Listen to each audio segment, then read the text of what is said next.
Morning sir. ചായ? No sir. Ayyappadas. Yes sir. താനിരിക്കുക. നിന്റെ കാര്യത്തിൽ ഇന്നലെ തന്നെ ഒരു PR ഓപ്പൺ ചെയ്യണമെന്ന് വിചാരിച്ചിരുന്നു. But now I am congratulating you. ഫോഴ്സിന് തന്നെ കുറിച്ചോർത്ത് വളരെ അഭിമാനമുണ്ട്. ഗുഡ്. ഇന്നലെ ഈവനിങ് സഖാവിൻ്റെ മൊഴിയെടുത്തപ്പോഴാണ് കാര്യങ്ങൾ വ്യക്തമായത്. അദ്ദേഹം ഒരുപാട് കാര്യമായി തന്നെ കുറിച്ച് സംസാരിച്ചു. തൻ്റെ ഡ്യൂട്ടിയിലുള്ള എഫിഷ്യൻസിയിൽ അദ്ദേഹം വളരെ ഇംപ്രസ്ഡ് ആണ്. അക്രമികളെ ആരെങ്കിലും ദാസിൻ്റെ ശ്രദ്ധയിൽപ്പെട്ടിരുന്നോ? ഐ മീൻ, ഇനി കണ്ടാൽ തിരിച്ചറിയാവുന്ന വിധത്തിൽ അങ്ങനെ ആരെങ്കിലും? ഇല്ല സർ, അവർ മുഖം കവർ ചെയ്തിരുന്നു. യെസ്, നമുക്ക് ടൗണിൽ നിന്ന് കിട്ടിയിട്ടുള്ള CCTV ഫുട്ടേജിലും ഫേസ് കവർ ചെയ്തിട്ടുള്ള ആൾക്കാരാണ്. ജീപ്പിൻ്റെ നമ്പറും ഫേക്കാണ്. നമ്മുടെ മുന്നിലുള്ള വലിയ പ്രശ്നം കോടതിയിലെ CCTVയും വർക്കിംഗ് അല്ല. ഇത് വളരെ പ്ലാൻ ചെയ്തിട്ടുള്ളൊരു അറ്റാക്കാണ്. സൈതാറ് പള്ളി കഴിഞ്ഞ് വണ്ടി മിസ്സാണ്.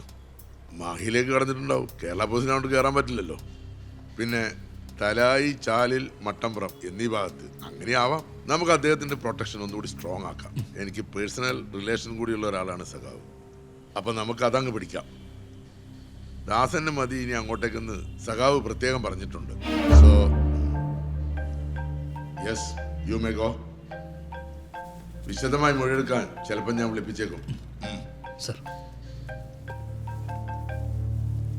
ഹലോ. ആ, കണ്ടു. ഇല്ല, കുഴപ്പമൊന്നുമില്ല. അത് ഡീൽ ചെയ്യാം. ഞാൻ വിളിക്കാം. നിന്റെ ടൈം പിന്നെ ബെസ്റ്റ് ടൈം ആണല്ലോ. മനുഷ്യൻ ഇവിടെ എങ്ങനെ ജീവിക്കുന്നത് നിനക്ക് പോലെ അറിയോ? ആരുടെ പറയാൻ പറ്റുമോ? ആരൊക്കെയോ ബോംബ് പറയുന്നു, വെട്ടുന്നു, കുത്തുന്നു, ഓടുന്നു. നമ്മളിതൊക്കെ സിനിമയിലല്ലേ കണ്ടിട്ടുള്ളൂ കളിയാ. ഉറക്കം പോയടാ. നിന്നെ കുറച്ചും കൂടെ ഹാപ്പി ആക്കുന്ന ഒരു കാര്യം പറയട്ടെ. കേട്ടാ നീ ചിരിച്ചാവും. എന്ത് കാര്യം? നിന്റെ മറ്റേ PSC കോച്ചിങ് കേസില്ലേ, ബസ് ശരണ്യ, അവിടെ കല്യാണം കഴിക്കണം. വിഷമം ഇപ്പോഴും മനസ്സിൽ കൊണ്ട് നടക്കുകയല്ലേ. എന്നാ അവിടെ അല്ല, അവിടെ ചേട്ടന്റെ. ഇവിടെ കോമഡി എന്താണെന്നറിയോ? അത് ഒളിച്ചോട്ടോ. അത് ഒരു ക്രിസ്ത്യാനി പെണ്ണിനെ. മോനെ, ആമ്പിള്ളേര് സ്വന്തം കാര്യം വന്നപ്പോ ഡീൽ ചെയ്യുന്ന കണ്ടോ? ശരി, നീ വെച്ചോ, ഞാൻ വിളിക്കാം. മതി. ശരി.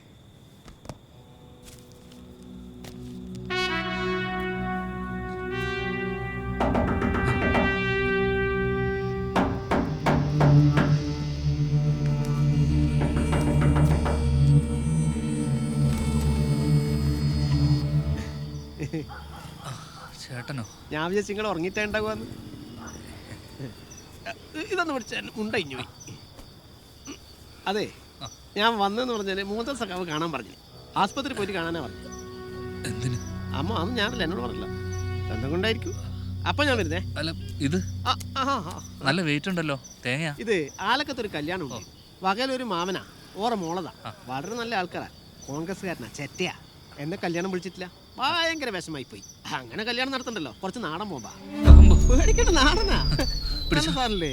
ഇത് രണ്ടെണ്ണം എറിഞ്ഞിട്ട് കല്യാണം ഓരോ തൈക്കളയണം. എറിയാൻ വരുന്ന വരുന്നില്ല. അപ്പൊ പറഞ്ഞ പോലെ നാളത്തെ കാര്യം മറക്കണ്ടട്ടാ. ഓക്കെ. ഓന്റെ സാമ്പാർ ഞാനിന്ന് ബോംബാറാക്കും.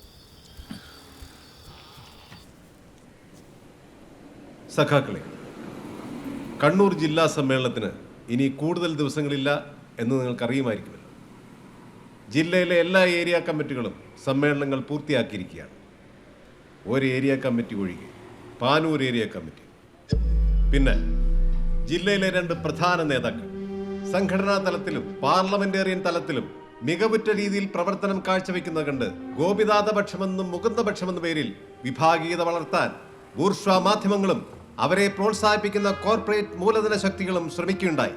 ഇത്തരം വിഭാഗീയ ചിന്തകൾ മാറ്റിവെച്ച് നമ്മൾ ഒറ്റക്കെട്ടായി ഈ മാസം 17-ാം തീയതി പാനൂർ ഏരിയ സമ്മേളനം പാട്യം മൈതാനത്ത് വെച്ച് നടത്തുന്നതായിരിക്കും.